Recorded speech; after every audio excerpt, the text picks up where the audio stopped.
Yang saya hormati Pak Menko Infrastruktur sekaligus Menteri ATR BPN periode yang kemarin, Bapak Dr. Agus Harimurti Yudhoyono.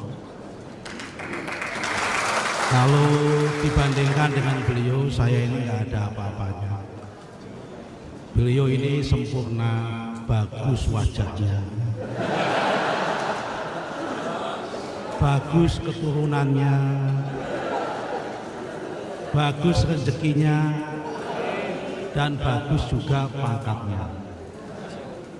Yang kami hormati Pak Menteri Kehutanan, kalau ini ya kan menjadi menteri ini betul-betul kenikmatan sendiri buat beliau ini, karena tidak masuk kategori yang bagus keturunan tadi tidak. Beserta Ibu Nuraini yang kami hormati, saya kenal Pak Raja Juli ini panjang cerita. Saya kenal dengan Pak Agus Yudhoyono ini panjang ceritanya. Saya tidak menyangka saya bisa menduduki tempat yang saya gantikan itu. Anaknya seorang yang sangat saya kagumi, orang yang membesarkan saya, yaitu Pak Jenderal TNI Presiden Republik Indonesia Susilo Bambang Yudhoyono. Dalam kesempatan ini, sebelum saya nyapa yang lain, izinkanlah sama-sama kita memimpin doa.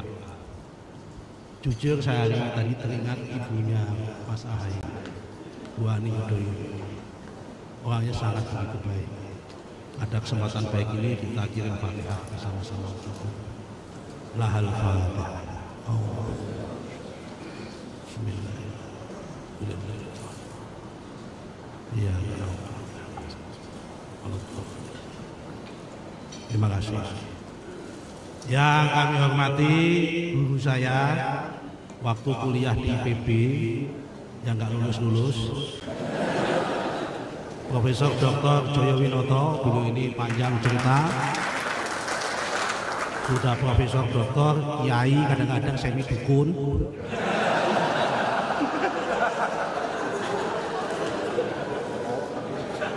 Pak Endarman Supanji, wah ini orang Magelang, ya kan, mantan Jaksa Agung, tipikor, ini pemberani beliau, mau temukan Pak Kapolri. Al Ustadz Dr. Sofyan Jalil, ini pendahulu kita semua.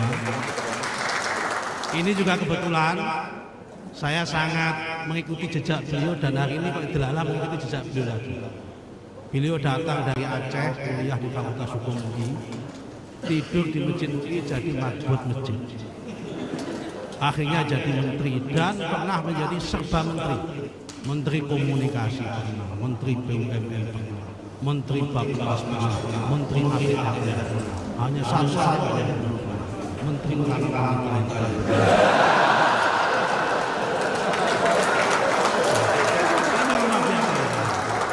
Saya juga salah, saya datang dari kuliah ini tinggal di masjid, jadi di masjid juga sama.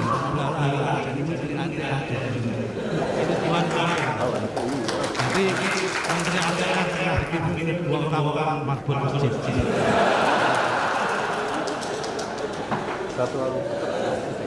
Yang kami hormati Pak Surya Chandra, ini teman di sama-sama Jokowi.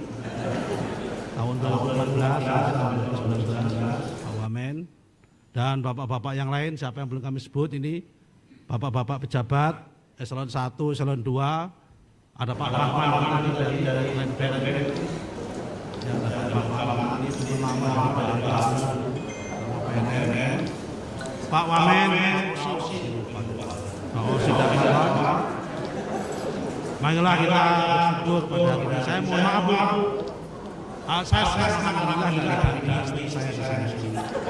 Saya ini kalau pidato, kalau yang mantu cewek cantik itu biasanya kecerdasan saya lain.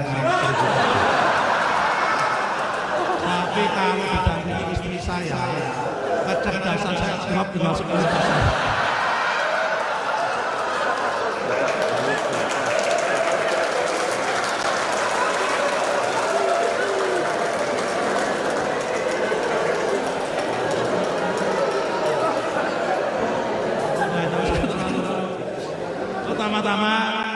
syukur alhamdulillah.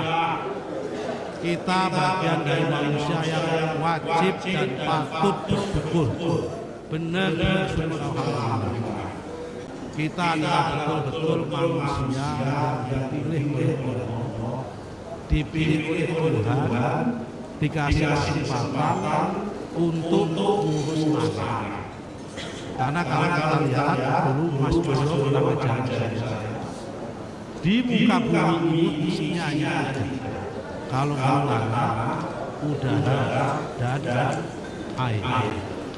Dan hari ini kita dikasih kesempatan oleh Allah duduk di sini mengurus tanah.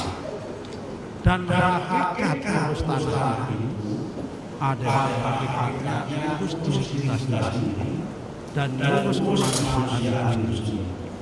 Karena kebetulan saya meyakini di dalam ajaran agama tiga agama sama, baik agama Yahudi, baik agama Nasrani maupun agama Islam, sama-sama meyakini bahwa manusia diciptakan dan akan dikembalikan ke dalam.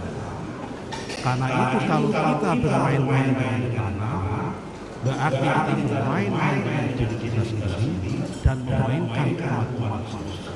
Tapi kalau kita ngurus tanah dengan baik, ngurus tanah ini dengan produktif, sama saja kita memberikan kemanfaatan kepada umat manusia. Jadi ini kita betul-betul syukur alhamdulillah Tuhan kasih kesempatan yang mulia, kita dikasih kesempatan mengurus tanah karena ini adalah yang sangat esensial bagi umat manusia. Sebetulnya saya nggak perlu memperpanjang lagi karena apa yang sudah dilakukan oleh Mas Ahaye sudah sangat baik dan para pendahulu.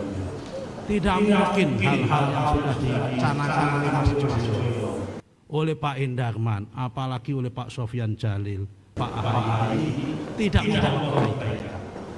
Semua hal-hal yang sudah dirintis oleh para pendahulu kita yang baik harus kita lestarikan dan kita lakukan. Jadi Pak Ahaye jangan khawatir, semua tahapannya akan kami lanjutkan, apalagi Pak Ahaye sebagai pemimpin kami yang memedangi kami pasti selain kami tak tegur dan pulang sudah menjadi kewajiban kami. Akan kami lakukan. Tetapi sesuai dengan prinsipnya Pak Sofyan Jalil, kita itu mempunyai kaidah al-muhafadhah alal qadimis sholih wal akhdu bil jadidil aslah. Kita harus melestarikan nilai-nilai lama yang masih baik, tapi wajib mengambil baru nilai-nilai yang lebih baru, yang lebih baik dan lebih inovatif.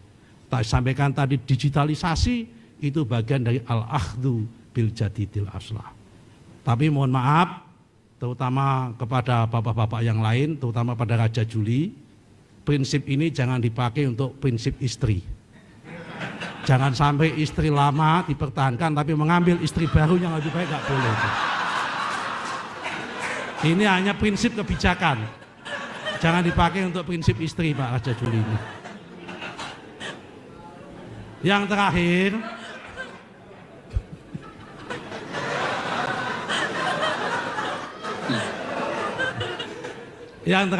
saya nggak usah panjang cerita. Di setiap momen-momen seperti ini, apakah momen pelantikan jadi anggota DPR, momen diangkat jadi apapun, saya selalu teringat apa yang saya alami pada tahun 1990, sekitar 34 tahun yang lalu. Jadi pada tahun 1990 itu mungkin usia saya 17 tahun. Di bulan puasa, saya sedang ikut pengajian bulan puasa, pasanan kalau orang Jawa bilang, mungkin Pak Joyo tahu, karena kalau tradisi santri itu biasanya kalau di bulan puasa ikut khataman suatu kitab itu. Kebetulan saya di tempatnya Mbah Maimun, saya khataman hadis Bukhari, di situ diulang-ulang sama beliau dan hari ini saya masih ingat. Ada sebuah hadis yang nggak mungkin saya lupakan. Hadis itu menceritakan suatu hari Nabi itu didatangi oleh seorang Badui. Seorang Badui itu Arab pedalaman yang hitam begitu.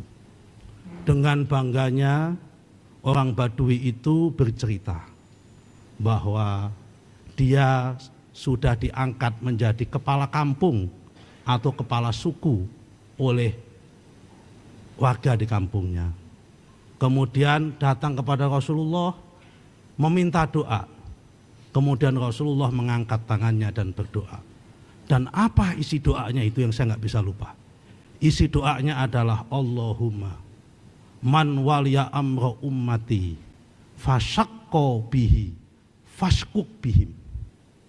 Allahumma man waliya amra ummati farofa'a alaihi farfu' alaihim. Yang artinya adalah kira-kira begini. Ya Allah, kalau ada di antara umatku yang memimpin rakyat, mengurusi urusan rakyat, di dalam memimpinnya itu mempersulit urusan rakyat, Nabi berdoa, ya Allah, persulitlah hidupnya. Sebaliknya, ya Allah, kalau ada di antara umatku, kalau memimpin rakyatnya, ngurusi rakyatnya, tapi dia mengangkat rakyatnya, farfu' alaihi, maka angkatlah derajat orang itu. Saya yakin Pak AHY diangkat menjadi Menko, Pak Raja Juli diangkat dari Wamen menjadi Menteri Kehutanan. Berarti selama memimpin ini adalah tidak mempersulit rakyat, tapi mengangkat rakyat. Berarti yang berdoa adalah sesuai dengan doa Rasulullah, karena Rasulullah nggak mungkin doanya tidak dikabulkan. Saya kira hanya itu yang bisa kami sampaikan. Marilah kita sama-sama keluarga besar ATR ini, kita niatin diri memimpin ini dengan niat untuk mengangkat harkat rakyat, tidak usah mempersulit rakyat. Karena memang itu adalah hakikat tadi, melayani secara profesional adalah seperti itu. Demikian, terima kasih.